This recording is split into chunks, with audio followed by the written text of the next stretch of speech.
हाँ तो दोस्तों, इस वीडियो के अंदर हम सिटी कैम इंडिया के आईपीओ के बारे में बात करेंगे और जानेंगे कि इस आईपीओ के अंदर आपको अप्लाई करना चाहिए या नहीं। चलिए शुरू करते हैं।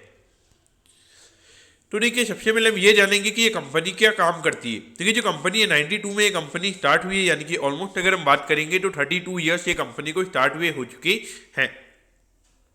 तो देखिए, जो कंपनी है, कंपनी ऑर्गेनिक और जो इनऑर्गेनिक केमिकल्स होते हैं वो ये कंपनी में यहाँ पे जो फार्मा कंपनी होती है उन्हें यहाँ पे केमिकल्स और जो फूड के रिगार्डिंग जो केमिकल्स होते हैं वो ये कंपनी में यहाँ पे सप्लाई करने का ये कंपनी में यहाँ पे काम करती हुई नजर आती है। तो ऑल ओवर देखा जाए तो कोई एक्स्ट्रा ऑर्डिनरी बिजनेस मॉडल हमें पर्टिकुलरली कंपनी का नजर नहीं आता है, क्योंकि देखिए नॉर्मली आगे से केमिकल्स को लेके जो फार्मा कंपनीज होती है तो उन्हें यहाँ पे सप्लाई से रिगार्डिंग यहाँ पे ये कंपनी हमें काम करती हुई नजर आती है। तो नॉर्मली ये बिजनेस की अगर हम बात करेंगे तो ये काफी कम ग्रॉस मार्जिन यहाँ पे रहता है, और अगर हम नेट प्रॉफिट मार्जिन की अगर हम बात करेंगे तो ऐसे बिजनेस में 1% से ऊपर से भी का नेट प्रॉफिट मार्जिन करना काफी ज्यादा मुश्किल रहता है। लॉन्ग टर्म की पॉइंट ऑफ व्यू से अगर हम बात करेंगे तो इस पॉइंट ऑफ व्यू से देखा जाए तो बिजनेस मॉडल के पॉइंट ऑफ व्यू से इतना ज्यादा कोई एक्स्ट्रा ऑर्डिनरी बिजनेस मॉडल हमें यहाँ पे कंपनी का नजर नहीं आता है।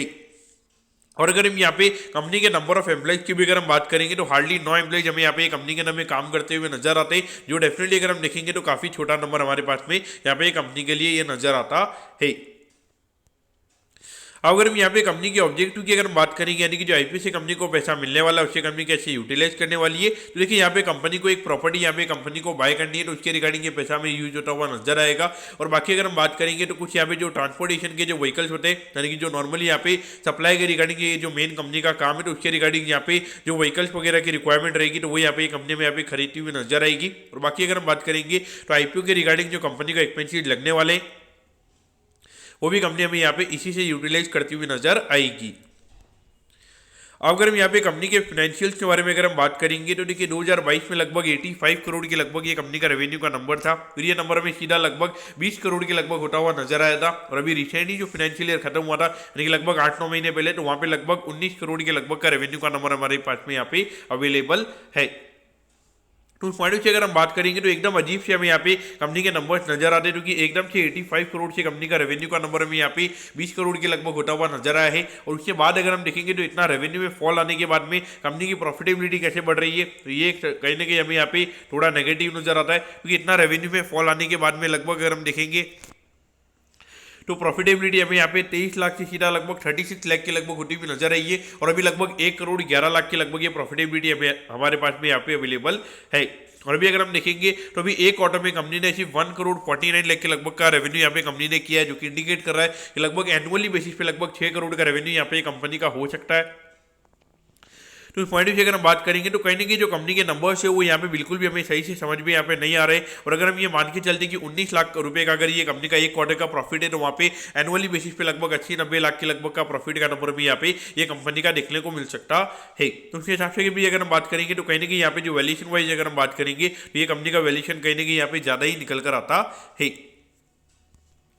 अब अगर हम यहाँ पर आईपीओ की डिटेल्स के बारे में अगर हम बात करेंगे तो देखिए 27 दिसंबर को ये आईपीओ में स्टार्ट होता हुआ नजर आएगा और 31 दिसंबर को ये आईपीओ में क्लोज होता हुआ नजर आएगा।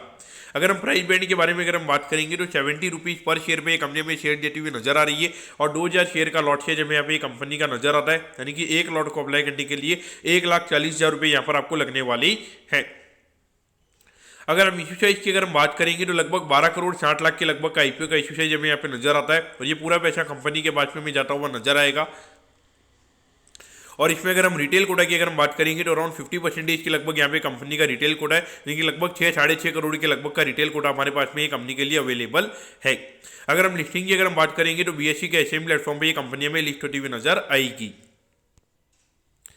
अगर हम यहाँ पर आईपीओ के टाइम टेबल के बारे में अगर हम बात करेंगे तो देखिए 1 तारीख को आपको पता चल जाएगा कि आपको अलॉटमेंट मिला ही, अगर अलॉटमेंट नहीं मिलता है तो 2 तारीख को रिफंड मिल जाएगा, 2 तारीख को आपके डिमेट अकाउंट में शेयर आ जाएंगे अगर आपको अलॉटमेंट मिलता ही, और 3 तारीख को ये कंपनी में लिस्ट होती हुई नजर आएगी।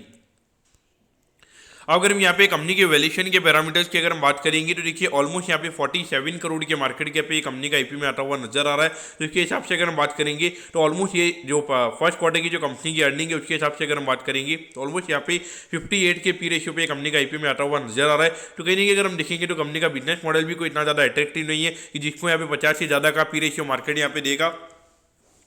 तो इसीलिए मेरे हिसाब से तो मेरे पॉइंट ऑफ व्यू से यहाँ पे ये आईपीओ क्लियर कट मुझे अवॉइड यहाँ पे नजर आता है। भले ही आईपीओ का साइज की अगर हम बात करेंगे तो काफी छोटा आईपीओ का साइज है, लेकिन फिर भी अगर हम देखेंगे तो कुछ एक्स्ट्रा ऑर्डिनरी कंपनी का बिजनेस मॉडल नहीं है। और उसके अलावा अगर हम बात करेंगे तो कंपनी के जो रेवेन्यू के नंबर्स है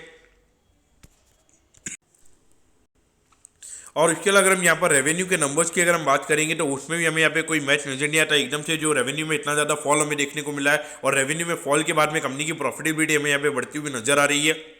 तो इसीलिए अगर चीज़ें समझ में नहीं आ रही तो मेरे हिसाब से टोटली अवॉइड करना सही रहेगा। मेरे लिए आप लोगों के लिए रिकमेंडेशन ये रहेगा कि आईपीओ को टोटली अवॉइड करना चाहिए। तो दोस्तों मैं अब कहता हूँ कि सिटी कैम इंडिया के आईपीओ के बारे में आपको सब कुछ समझ में आ गया होगा। अगर आपकी कोई भी क्वेरीज है आप कमेंट कीजिए, मैं जरूर आपके कमेंट पर रिप्लाई करूंगा। ओके दोस्तों, thank you, have a nice day.